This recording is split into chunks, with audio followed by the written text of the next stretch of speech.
Chapter 26, Knights and Squires. The chief mate of the Pequod was Starbuck, a native of Nantucket, and a Quaker by descent. He was a long, earnest man, and though born on an icy coast, seemed well adapted to endure hot latitudes, his flesh being hard as twice-baked biscuit. Transported to the Indies, his live blood would not spoil like bottled ale. He must have been born in some time of general drought and famine, or upon one of those fast days for which his state is famous. Only some 30 arid summers he had seen. Those summers had dried up all his physical superfluousness. But this, his thinness, so to speak, seemed no more the token of wasting anxieties and cares than it seemed the indication of any bodily blight. It was merely the condensation of the man. He was by no means ill-looking. Quite the contrary. His pure, tight skin was an excellent fit, and closely wrapped up in it, and embalmed with inner health and strength, like a revivified Egyptian. This Starbuck seemed prepared to endure for long ages to come, and to endure always, as now, for be it polar snow or torrid sun, like a patent chronometer, his interior vitality was warranted to do well in all climates. Looking into his eyes, you seemed to see there the yet lingering images of those thousand-fold perils he had calmly confronted through life. A staid, steadfast man, whose life for the most part was a telling pantomime of action, and not a tame chapter of sounds. Yet, for all his hardy sobriety and fortitude, there were certain qualities in him which at times affected, and in some cases seemed well nigh to overbalance all the rest. Uncommonly conscientious for a seaman, and endued with a deep natural reverence, the wild, watery loneliness of his life did therefore strongly incline him to superstition, but to that sort of superstition which in some organizations seems rather to spring somehow from intelligence than from ignorance.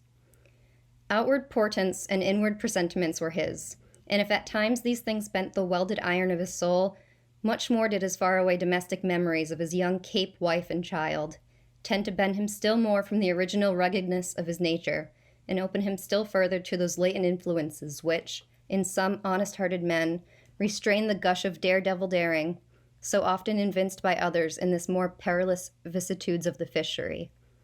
"I will have no man in my boat," said Starbuck, "who is not afraid of a whale."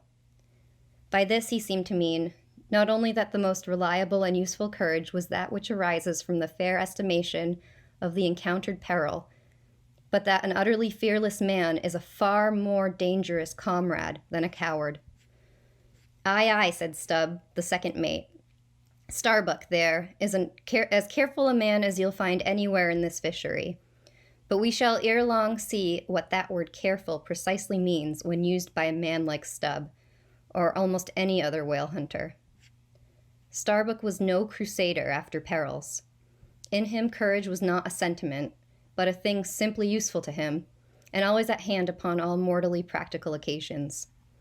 Besides, he thought, perhaps, that in this business of whaling, courage was one of the great staple outfits of the ship, like her beef and her bread, and not to be foolishly wasted. Wherefore he had no fancy for lowering for whales after sundown, nor for persisting in fighting a fish that too much persisted in fighting him. "For," thought Starbuck, "I am here in this critical ocean to kill whales for my living, and not to be killed by them for theirs." And that hundreds of men had been so killed Starbuck well knew. What doom was his own father's? Where, in the bottomless deeps, could he find the torn limbs of his brother?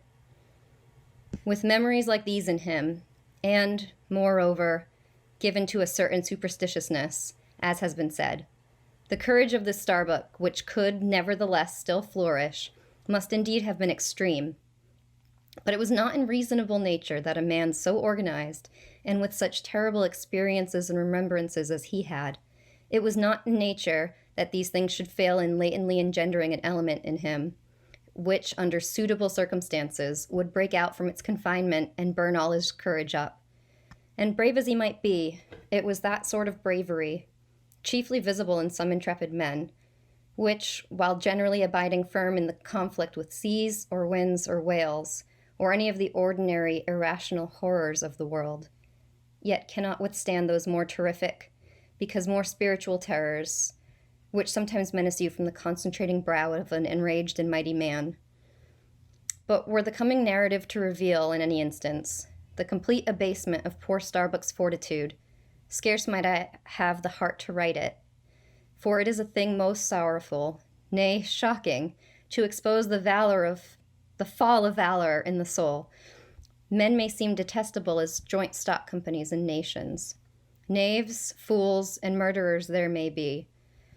Men may have mean and meager faces, but man, in the ideal, is so noble and so sparkling, such a grand and glowing creature, that over any ignominious blemish in him and all his fellows should run to throw their costliest robes.